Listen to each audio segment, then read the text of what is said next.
அது விஷயத்துல தான் ஏமாந்து போயிட்டேன்.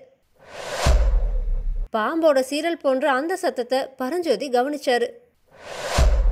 சக்கரவர்த்தி உங்ககிட்ட ஒரு செய்தி தெரிவிக்க சொல்லி வாதாபி சைனியம் வருதுன்னு 8 மாசமா தான் சொல்லிட்டு இருக்காங்கன்னு. சக்கரவர்த்தி எங்களுக்கு என்னதான் கட்டளையிடுறாரு? ஆயனர் வீட்டு சிற்ப மண்டபமானது கிட்டத்தட்ட 8 மாதத்துக்கு முன்னாடி பார்த்தது மாதிரியே இருக்கிறதையோ, ஆயனர் அப்ப அரைக்குறையா வேலை செஞ்சு விட்டு சிலைகள் இன்னும் அரைக்குறையாவே இருக்கிறதையும் பரஞ்சோதி பார்த்தப்ப அவருடைய மனசுல இன்னதுன்னே சொல்ல முடியாத ஒரு சோர்வு உண்டாச்சு. இந்த யுத்தம் என்னத்துக்காக வந்துச்சு அப்படிங்கிற எண்ணமும் அவருடைய வீர உள்ளத்துல தோன்றுச்சு. தாழ்வாரத்துடைய முனையில ஆயனரும் பரஞ்சோதியும் உட்கார்ந்திருந்தாங்க. சிவகாமி முன்னொரு சமயம் நின்றது மாதிரியே இப்பவும் பக்கத்துல இருந்த தூணை பிடிச்சிட்டே நின்னான். உங்களுக்கு தெரியுமா அப்பா, இவர் தான் இப்ப காஞ்சி கோட்டையுடைய தளபதி அப்படின்னு சொன்னா சிவகாமி. அப்படியா? தம்பியோட முகக்கலையை பார்த்து இவன் பெரிய பதவிக்கு வருவான்னு அப்பவே நாகநந்தியடிகள் சொன்னாரு அப்படின்னு சொன்ன ஆயனர் சட்டுன்னு நினச்சிட்டு, தம்பி ஓலையை என்ன செஞ்ச அப்படின்னு கேட்டாரு.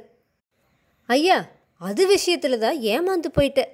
தாங்களும் நாகநந்தியும் எவ்வளவோ எச்சரித்திருந்தும் பயனில்லாமல் போயிடுச்சுன்னு பரஞ்சோதி சொன்னார். ஓலை? அடடா, அதை சக்கரவர்த்தி கிட்ட அப்படின்னு ஆயனர் இழுத்தாரு. ஆமாங்க ஐயா, ஓலை சக்கரவர்த்தி கிட்ட சிக்கிருச்சுன்னு பரஞ்சோதி சொன்னார். ஆஹா அப்படின்னு சொன்ன ஆயனர் அதுக்கப்புறமா மகேந்திரவர்மர் அதை பற்றி என்ன சொன்னார் அப்படின்னு கேட்டார். பரஞ்சோதி அதுக்கு, மகேந்திரவர்மரா? நான் பல்லவ சக்கரவர்த்தியை சொல்லவில்லையே, வாதாபி சக்கரவர்த்தியை அல்லவா சொன்னேன். வழியில் என்னை வாதாபி வீரர்கள் பிடிச்சிட்டு போய் புலிகேசிக்கு முன்னாடி நிறுத்தினாங்க. ஓலையையும் அவங்க தான் பலாத்காரமாக கைப்பற்றிட்டாங்க அப்படின்னு சொன்னார். ஆயனரோட வாயிலிருந்து மறுபடியும் ஆ அப்படிங்கிற வியப்பொலி எழுந்துச்சு. அதே சமயத்தில் எங்கேயோ யாரோ பெருமூச்சு விடுவது மாதிரி சத்தம் கேட்டுச்சு. பாம்போட சீரல் போன்ற அந்த சத்தத்தை பரஞ்சோதி கவனிச்சாரு.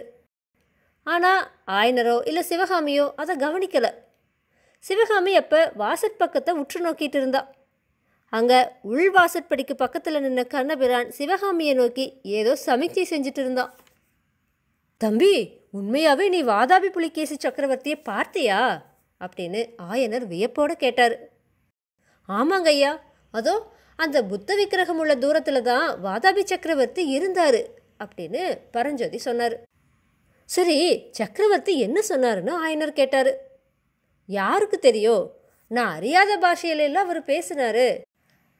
தங்களுக்கு இருக்கிற ஆவலை பார்த்தா வாதாபி சக்கரவர்த்தியை பார்க்க விரும்புவதா தோணுதே அப்படின்னு பரஞ்சோதி சொன்னார். ஆமாம் தம்பி, உன்னை அனுப்பாமல் நானே ஓலையை எடுத்துகிட்டு போயிருக்க கூடாதுன்னு கூட தோணுது அப்படின்னு ஆயனர் சொன்னார். ஏன் அவ்வளவு ஆர்வம் ஐயான்னு பரஞ்சோதி கேட்டார். அதுவா, வாதாபி சக்கரவர்த்தி இளம் பிராயத்தில் அஜந்தா மலையில் 2 வருஷம் இருந்தாரா. அதனால் அவருக்கு அஜந்தா வர்ண ரகசியம் தெரிந்திருக்கும் இல்லையான்னு ஆயனர் பதில் சொன்னார். வஜ்ரபாகு கலைகளை இகழ்ந்து சொன்னதெல்லாம் பரஞ்சோதிக்கு அப்போ நினைவு வந்துச்சு. அது எவ்வளவு உண்மை! ஆயனரோட கலைவெறி அவரை எப்படி பைத்தியமாக அடிச்சிருக்கு. புலிகேசி பகையரசன்கிறது கூட மறந்து அவனை பார்க்கிற ஆவலை உண்டாக்கி இருக்கிறது இல்லையா? ஐயா, நான் முக்கியமாக எதுக்காக வந்தனோ அந்த காரியத்தை இன்னும் சொல்லலை. சக்கரவர்த்தி உங்ககிட்ட ஒரு செய்தி தெரிவிக்க சொல்லி எனக்கு ஆக்ஞாபித்தாரு அப்படின்னு பரஞ்சோதி சொன்னார். எந்த சக்கரவர்த்தின்னு ஆயனர் கேட்டார். மகேந்திர பல்லவர் தானு பரஞ்சோதி பதில் சொன்னார். மகேந்திர பல்லவர், அவரை பற்றி நான் என்னவெல்லாமோ நினச்சிருந்தேன். ஒரு சமயம் இந்த பல்லவ ராஜ்யத்தில் இருக்கிற சிற்பிகள் எல்லாம் சேர்ந்து சபை கூடி மகேந்திர பல்லவருக்கு விசித்திர சித்தர்னு பட்டம் கொடுத்தோம். அதை காட்டிலும் சபல சித்தர்னு அவருக்கு பெயர் கொடுத்துருக்கலான்னு ஆயனர் சொன்னார். ஐயா, ஏன் இப்படி சொல்லுறீங்க அப்படின்னு பரஞ்சோதி கேட்டார். பாரு தம்பி, இங்கிருந்து என்ன மாமல்லபுரத்துக்கு போக சொன்னார். 5 மலை கோயில்களும் 6 மாதத்தில் முடியணும்னு சொன்னார். அப்புறம் 1 மாதத்துக்குள்ளேயே கோயில் வேலையை நிறுத்துன்னு கட்டளையிட்டார். சக்கரவர்த்தி முன்போலெல்லாம் இல்லை தம்பி, ரொம்பவும் மாறி போயிட்டாருன்னு ஆயனர் சொன்னார். ஐயா, அப்படி ஒன்றும் அவர் மாறலை. யுத்தம் காரணமாக சில காரியங்கள் செய்ய வேண்டியிருக்குன்னு பரஞ்சோதி பதில் சொன்னார். யுத்தம், பாழும் யுத்தம், இப்போ நடக்கிற யுத்தம் போதாதுன்னு பழைய பாரத யுத்தத்தை வேற கட்டிட்டு அழணுமா. ஒவ்வொரு ஊரிலும் பாரத மண்டபங்கள் கட்டணுமா. நான் ஒரு விஷயம் சொல்லட்டுமா தம்பி? உண்மையில் மாமல்லபுரத்து சிற்ப வேலையை சக்கரவர்த்தி நிறுத்தினது பாரத மண்டபம் கட்டுறதுக்காக இல்லை, சிற்பிகளுக்கும் சிற்றாள்களுக்கும் படி கொடுத்து வந்த அரிசி பருப்பு மிச்சமாகட்டுன்னு தான். துறைமுக பண்டக சாலைகளில் இருந்த அவ்வளவு தானியங்களையும் காஞ்சிக்கு கொண்டு போயிட்டாங்களாமான்னு ஆயனர் சொன்னார். ஐயா, யுத்தம் நடத்துறதுக்கு இதெல்லாம் அவசியமான காரியங்கள். காஞ்சி கோட்டை 1 வருஷமோ இல்லை 2 வருஷமோ கூட முற்றுகைக்கு ஆயத்தமாக இருக்கணும். வாதாபியுடைய சமுத்திரம் போன்ற சைனியம் திரண்டு வருவதை மட்டும் நீங்கள் பார்த்திருந்தா அப்படின்னு பரஞ்சோதி சொல்லி முடிக்கிறதுக்குள்ளேயே, ஆமாம், வாதாபி சைனியம் வருதுன்னு 8 மாசமாக தான் சொல்லிட்டு இருக்காங்கன்னு ஆயனர் பதில் சொன்னார். ஆனால் இன்னும் ஏன் அந்த பிரம்மாண்ட சைனியம் இங்கே வந்து சேரலைன்னு தெரியுமா ஐயா? மகேந்திர பல்லவர் மட்டும் அப்போ போர்க்களத்துக்கு போயிருக்கலனா இதுக்குள்ளே காஞ்சி மாநகர் இருந்த இடம் புல்முளைச்சு போயிருக்கும். ஐயா, வாதாபி சைனியத்தில் வரிசை வரிசையாக மலை மலையாக நெடுந்தூரத்துக்கு நெடுந்தூரம் நின்ற ஆயிரக்கணக்கான போர் யானைகளை என்னோட கண்களாலேயே நான் பார்த்தேன். பல்லவ சைனியத்திலோ மொத்தம் 100 யானைகளுக்கு மேலே கிடையாது. அப்படி இருந்தும் 8 மாத காலம் வாதாபி சைனியத்தை வடபெண்ணை கரையில் நிறுத்தி வச்சிருந்தோம். இது எதனால் சாத்தியமாச்சுன்னு தெரியுமா?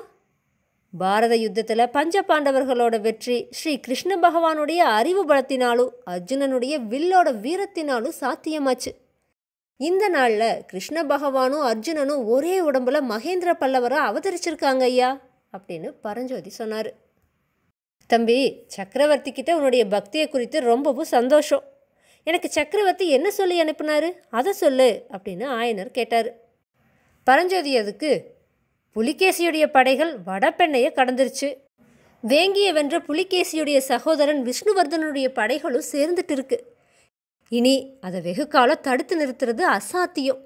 அதனால தான் காஞ்சிக்கோட்டையை முற்றுகைக்கு ஆயத்தம் செய்ய என சக்கரவர்த்தி அனுப்பி வச்சாரு.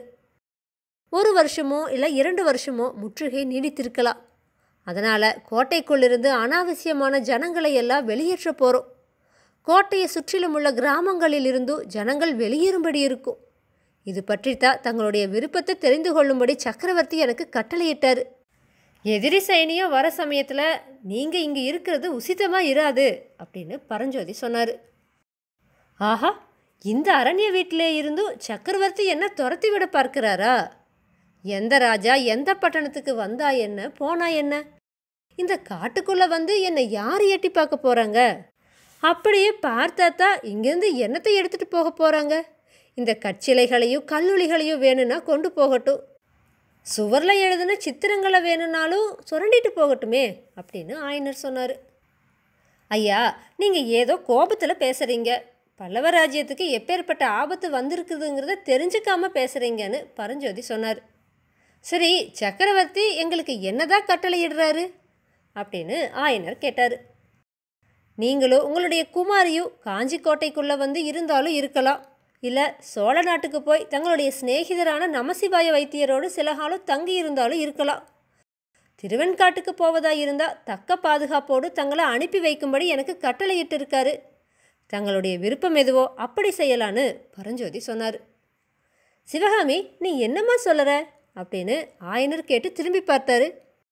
ஆனால் சிவகாமி நின்ன இடத்துல அவளை காணலை.